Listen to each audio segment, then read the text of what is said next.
What's going on, everyone? Fusion here. Hope you're having a great day. And yeah, here we are. We finished the Raimi trilogy, and we are on to the Mark Webb duology. I love this movie, but it really doesn't hold a candle to the Raimi trilogy, because those movies are just on a whole other level.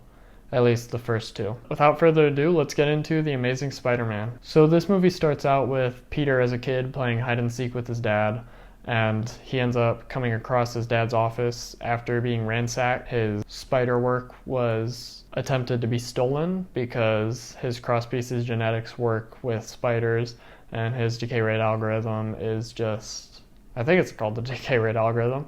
It's just very valuable work, and people want to steal that. So they end up going on the run. He drops Peter off at his aunt and uncle's house, and then we transition to teen Peter. And this guy is way too hot to be being bullied. I don't know why he's being bullied by Flash. Flash is ugly, so I don't get it. But we get a lot more scenes with Aunt May and Uncle Ben, and I actually really love Martin Sheen in this role. He plays a really good, loving uncle, and he's a lot more realistic of a father than Cliff Robertson was. Which, don't get me wrong, I absolutely love his performance, and it works perfectly for the Raimi trilogy, but this movie is being a lot more grounded and realistic, and the characters feel a lot more realistic, and he feels like an actual person, because he's not just all blah blah blah, perfect. He has some scenes where he's pretty mean, like a parent, and that's just a lot more realistic than the Raimi trilogy was in that aspect. Peter ends up finding out that his dad worked with Dr. Connors on the spiders at Oscorp, so he ends up doing some digging, ends up going to an Oscorp intern student meeting thing, and as much as I love this movie, the scene with the Rodrigo badge is so dumb, because there's no reason he should have just been able to take that badge after looking through bunches of different names and just being like, oh, this is me, yep, I'm Rodrigo. It was very stupid, but that's just a small part. But we end up finding out a lot more about cross-species genetics, and Dr. Connors, we end up getting fully introduced to him, and let me say, the CG on his arm is absolutely incredible. Like, unless you're really, really looking for it, it genuinely looks like he's one-armed. It's actually crazy. And then Peter ends up sneaking off to go follow the boss of Dr. Connors, and he ends up copying the Android password that Oscorp uses to get into the 00 room, and he ends up finding the spider tinsel, which is the webbing, and then he finds the big room of circling spiders, and of course he decides to touch it, making all the spiders fall on him, which I don't know, that doesn't really make much sense, but we'll go with it. It's a movie about a spider guy, and ends up falling on him, and he doesn't get bit immediately. He actually ends up getting out of there, meeting back up with the group, and then he gets bit after giving his badge back to Gwen. Woohoo. Yeah, I forgot to mention, she works at Oscorp with Dr. Connors. And then we end up getting this awesome scene in the subway, which I absolutely love, because his powers are moving way faster than he is. He just can't keep up with how fast and powerful he is now, so he's just constantly breaking his skateboard, accidentally hitting people, breaking stuff, climbing on the walls and on the ceilings, and he's just sticking to the lady's bra, or to her shirt, and it's a really funny and creative scene. And one thing, the shot of Connors looking at the reflection of his arm is just, oh my god, it's beautiful. I love that shot so much. And the great responsibility scene in this movie, it's not as iconic, obviously, as with great power comes great responsibility, but doing good things for other people, you have more obligation to do those things. That's what's at stake here, not choice, responsibility. It's still a really good way of wording that without repeating the exact same thing, which I never really understood why they were so scared of repeating the same thing in this movie and in Civil War, when they literally took the exact audio from Spider-Man 1 and put it into the Spider-Verse. I don't really get it. Doesn't make much sense to me, but whatever. It's in the past. It's already happened. Even though the cashier's an unrealistic dickhead, it's a really funny scene about the 2 cents. The fact that the robber ends up throwing him the chocolate milk after he steals the beer and the money is hilarious. And well, yeah, Ben going for the gun is kind of dumb. It also makes so much sense from his character, because he doesn't really know the situation. He just sees a gun on the ground and a really sketchy looking dude running away from people screaming. So obviously there was some sort of danger, some sort of crime committed, so he obviously ran to the gun to try and minimize anything from happening and protecting everyone there. So it makes a lot of sense why he would run to the gun trying to save people, because Ben is such a good person. And he does end up getting shot. And Andrew's acting in Ben's death scene is so good. I don't know how they got Andrew to play Spider-Man. He is just way too good for this role. He is an incredible actor. And yeah, I think it does make a lot of sense that Peter would be tracking down Ben's killer for a long portion of the movie, because obviously he's a teenager, his uncle got killed, and he knows who killed him. So obviously he's going to be tracking him down. He's going to be really vengeful about it until he learns about responsibility. And it makes a lot of sense that it's just never really brought up after the bridge scene, because in real life stuff like that usually doesn't get figured out if a killer gets away. He's probably somewhere else by now.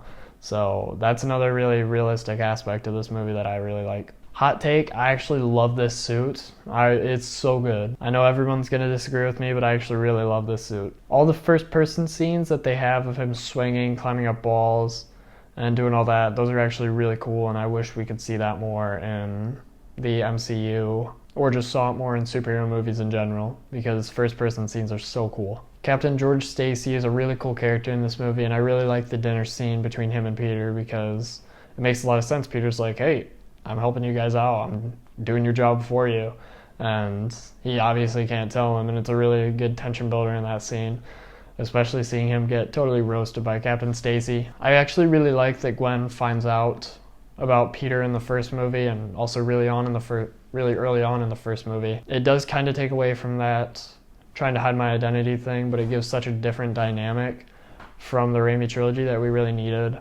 And I like the fact that she's able to help in the final act and not just be a damsel in distress. So Connor ends up testing himself with the lizard serum and ends up turning into a foreskin arm, and he ends up ending up on the bridge as the lizard, and he's throwing off all of the cars and everything, and Spider-Man's there catching them, webbing them up, hanging them from the bridge. It's a really good scene. It's such a good action scene. Well, not really an action scene. The fight is very minimal. There's really not much interaction between the two. It's more of just a character moment for Spider-Man, where he truly becomes Spider-Man. After that scene with Jack, which I love so much, because of course Peter would have him put on the mask and tell him it gives him the courage to climb up, and then saves him and becomes Spider-Man. It's such a good scene. I love it so much. And again, I can't praise the CG in this movie enough. Genuinely, this movie and its sequel still have some of the best CG in a superhero movie, even though it's been 9 and 7 years since those last two. It's pretty crazy. The sewer scene was really cool and creative. I love that he's just sitting there playing on his phone as he waits for any sign of contact from the lizard. It's just such a cool little Peter scene that is very realistic, because obviously a teenager would be sitting there playing games on his phone. And then after that, Lizard finds out his identity, and it leads into the school fight, which is one of the best fights in a Spider-Man movie. There's so many good fight scenes in all of these movies that it's just really hard to rank them, because so many of them are so good. This fight scene is no exception. It's really well made, and I love how they use the environment with like the locker, and mixing the glasses to create a bomb to throw at Peter is really cool.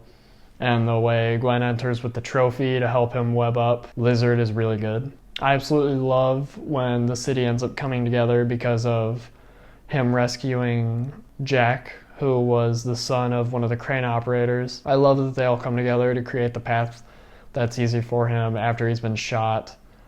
It's just such a good, feel-good New York moment, very similar to the moment from Spider-Man 1 where they all team up on Green Goblin. But yeah, Gwen is a really different love interest from Mary Jane. She actually does stuff in the movies and is never a damsel in distress, really. She's always there to help. She's always doing something, and she is really smart and is smarter than Peter and is telling him what to do half the time. And the final battle is really cool on top of Oscorp Tower.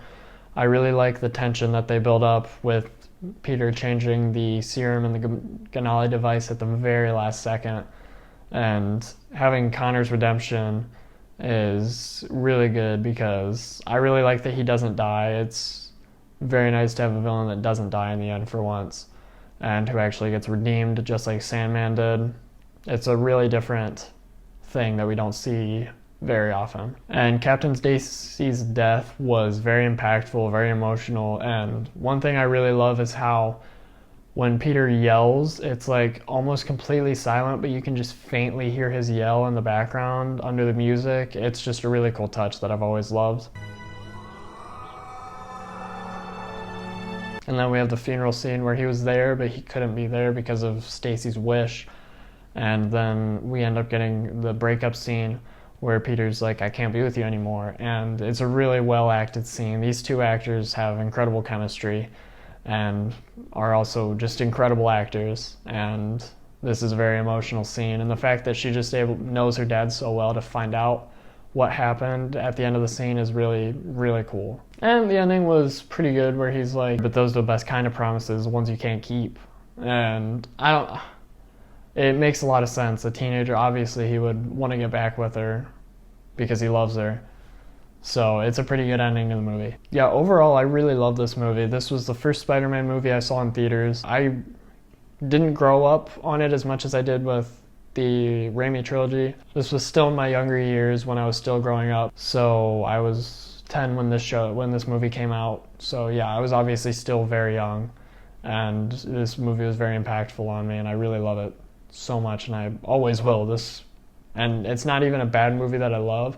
It's a really well-made movie, and it's a shame that the sequel ended up how it did because this movie had so much potential with a sequel. But yeah, I really like this movie, and I am not ashamed of it at all. I know a lot of people dislike it. A lot of people dislike Andrew. A lot of people dislike this and the sequel, but I don't care. I love it.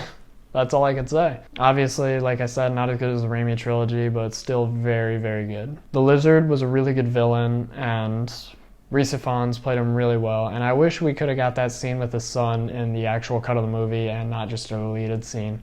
That's a very disappointing and missed opportunity there. Andrew Garfield is a great Peter Parker and Spider-Man. He is such an incredible actor, and he is just too good for this role. And I am so excited to see him again. Like, damn, I'm very excited. So yeah, that's The Amazing Spider-Man.